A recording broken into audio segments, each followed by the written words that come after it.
Forget the Hollywood version with swinging doors, piano music, and quick draw duels at high noon. The real saloons of the American Wild West were something else entirely. Gritty, chaotic, and packed with characters that could drink you under the table and cheat you blind at poker before you knew what hit you. From sawdust-covered floors to whiskey that could double as paint thinner, saloons were the beating heart of frontier towns. And they weren't always as glamorous or safe as the movies would have you believe. So saddle up as we dive into the wild truth behind these legendary watering holes.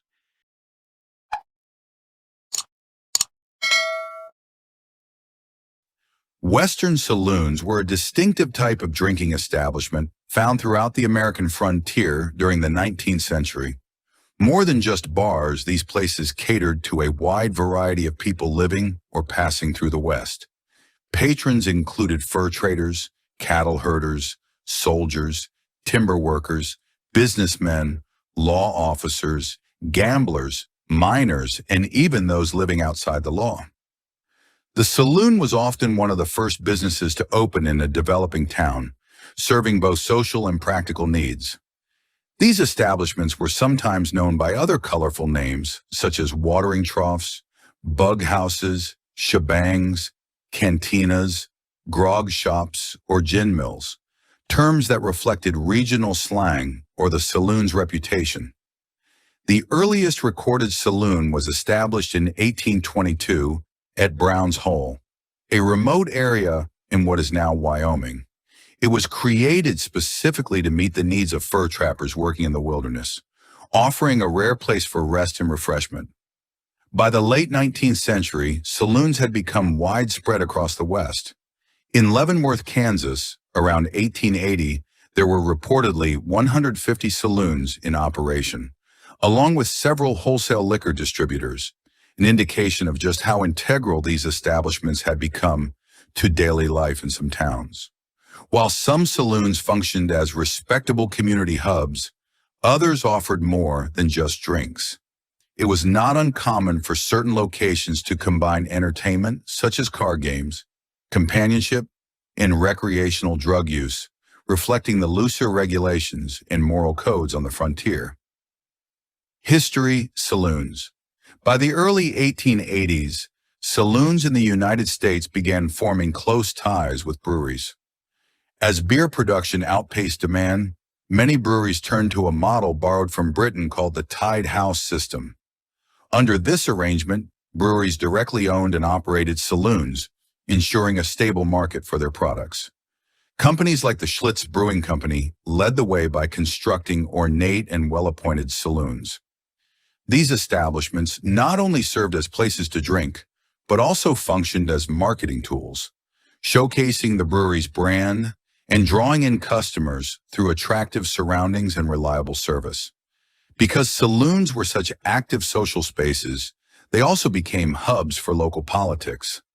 Politicians often visited them to connect with constituents and stay informed about community sentiments, making saloons an informal yet influential part of the political landscape. Opposition to saloons began to organize more formally in the 1890s.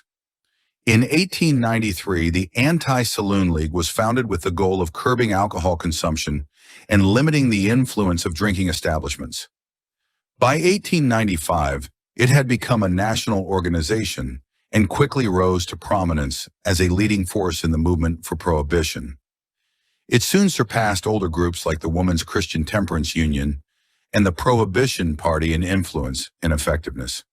The League focused its efforts on changing public policy. It lobbied at the local, state, and federal levels to promote laws banning the production and sale of alcoholic beverages, including beer, wine, and spirits. In Arizona, new League chapters formed in cities such as Yuma, Tucson, and Phoenix after 1906. Local members began advocating for stricter enforcement of liquor laws, urging authorities to revoke licenses from saloons that stayed open beyond legal hours or served women and underage patrons. To support their cause, League activists often supplied testimony and evidence of misconduct. Their persistence contributed to a national shift in attitudes toward alcohol and public behavior. This movement ultimately reached its peak in 1920, when the 18th Amendment to the U.S. Constitution established nationwide prohibition.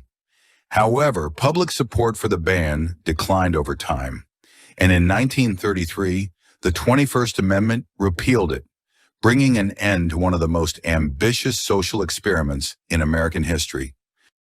Free lunch.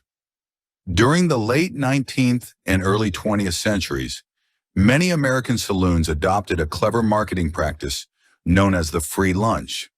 This offer provided a meal at no additional cost as long as the customer purchased at least one drink. The tradition became widespread across the United States and is often mentioned in American literature, dating from the 1870s to the 1920s. While some free lunches were simple, others were quite generous, offering a variety of dishes that far exceeded the value of the drink required to access them. Saloon owners knew that while the initial drink might seem like a bargain, many patrons would end up ordering several beverages. In this way, the cost of the food was often recouped, and sometimes exceeded, through continued sales of alcohol. Beyond boosting sales, the free lunch also helped build customer loyalty and encourage regular visits, particularly during quieter hours. It became both a practical business tool and a recognizable symbol of the social culture found in many saloons during that era. The look and feel of a saloon often depended on its location and the time period in which it operated. In the early frontier days or in isolated areas, saloons were often makeshift spaces, basic in design, sparsely furnished, and with little in the way of decoration. In colder climates, a simple wood-burning stove might serve as the only source of heat. As communities expanded and became more established, saloons followed suit, evolving into more polished and better-equipped establishments. Bartenders in these places took pride not only in their appearance, but also in their skill at mixing and serving drinks. One of the most recognizable features of many traditional saloons was the set of bat-wing doors at the entrance. These short swinging doors, usually hinged to open in both directions, typically reached from about chest to knee height and became an enduring symbol of the Old West. In more remote parts of the West, alcoholic beverages were sometimes sold from wagons or served in buildings made from materials that were readily available. These might include sod structures, the hulls of abandoned ships, or even rooms carved into hillsides. In more developed areas, it was common for hotels to feature attached saloons. In independent establishments like the Barlow Trail Saloon in Damascus, Oregon, often included features like porches lined with railings. Cultural background also influenced how saloons looked and operated. Irish-owned saloons often featured stand-up bars, where whiskey was the preferred drink. These establishments sometimes limited service to women, requiring them to enter through a back entrance, if at all. German saloons tended to have a different atmosphere. They were typically brighter, offered sit-down meals, and encouraged a family-friendly environment. Germans also clashed with temperance advocates, particularly over the issue of Sunday business hours and the operation of beer gardens outside city centers. Other immigrant groups brought their own traditions into the saloon world. Many added unique food items from their homelands to the menu or buffet. Meanwhile, some communities, such as Scandinavians, Jews, Greeks, and Italians, tended to favor private clubs or social gatherings over public drinking establishments, and their public consumption of alcohol was generally more limited. Entertainment. Saloons in the Old West were more than just places to drink. They also served as centers of entertainment. One of their most eye-catching attractions was the presence of dancing girls. In many establishments, some of these women also engaged in sex work, either occasionally or as a regular part of their role, which was a reflection of the economic and social realities of the time. To keep customers engaged, saloons also featured a variety of gambling games. Popular choices included faro, poker, brag, three-card Monte, and games involving dice. As competition among saloons increased and profits grew, other leisure activities were added. Billiards, darts, and even early forms of bowling became part of the entertainment mix. Some of the more established saloons offered live music, with piano players setting the mood. Others added variety-style entertainment, such as can-can dancers and short theatrical performances. A modern recreation of this experience can still be seen today in the Long Branch Variety Show at the reconstructed Long Branch Saloon in Dodge City, Kansas. When towns were first established, saloons were often quite primitive, sometimes no more than tents or hastily built wooden shacks. The whiskey served in these early days was often homemade and included ingredients like raw alcohol, burnt sugar, and chewing tobacco to create a drinkable product. As towns expanded and became more prosperous, saloons evolved into more refined spaces. Interiors were often decorated with fine glassware, also known as bohemian stemware, and artwork such as oil paintings adorned the walls. The quality of liquor improved as saloons began importing whiskey from the eastern U.S. and even Europe. To avoid the low-quality rot-gut liquor of earlier days, customers started requesting mixed drinks. By 1881, popular beverages included claret sangarees and champagne flips, early examples of American cocktail culture. Beer was a common choice as well, though it was typically served at room temperature because refrigeration technology was still rare. This began to change in 1880, when Adolphus Busch introduced refrigeration and pasteurization to his Budweiser brand. Some saloons stored kegs on interior racks, while others brewed their own beer on site. Oddly enough, a cinematic portrayal in the 1948 film Fort Apache even shows beer being stored in chairs, an artistic flourish more than a historical norm. Notable saloons. Some of the most iconic saloons of the American West gained legendary reputations for their atmosphere, characters, and role in frontier society. Well-known examples include the First Chance Saloon in Miles City, Montana, the Bull's Head in Abilene, Kansas, and the Arcade Saloon located in Eldora, Colorado. Other memorable establishments were the Holy Moses in Creede, Colorado, and the Long Branch Saloon in Dodge City, Kansas, still one of the most famous names from that era. Tombstone, Arizona, boasted the Birdcage Theater, which operated as both a saloon and a theater, while Virginia City, Nevada, was home to the colorfully named Bucket of Blood Saloon. In Langtree, Texas, the Jersey Lily was made famous by Judge Roy Bean, who styled himself as the law west of the Pecos. Many of these saloons welcomed patrons nearly around the clock. It wasn't unusual for them to operate 24 hours a day, 6 days a week, with closures typically reserved for Sundays or major holidays such as Christmas. Bull's Head.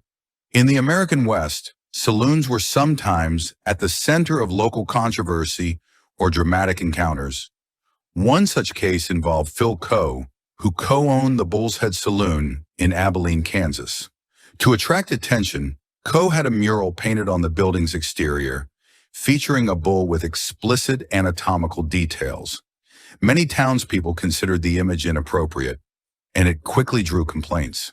At the time, the town marshal was James Wild Bill Hickok, who demanded the image be removed. When Coe refused to act, Hickok arranged for others to paint over the mural, which created personal tension between the two men. The disagreement contributed to an ongoing rivalry, and later that year, a confrontation between Hickok and Coe ended with Coe's death. Accounts of the incident vary, but it became one of many moments that added to Hickok's complex reputation as both lawman and gambler. Wild Bill's own life came to a sudden end not long after.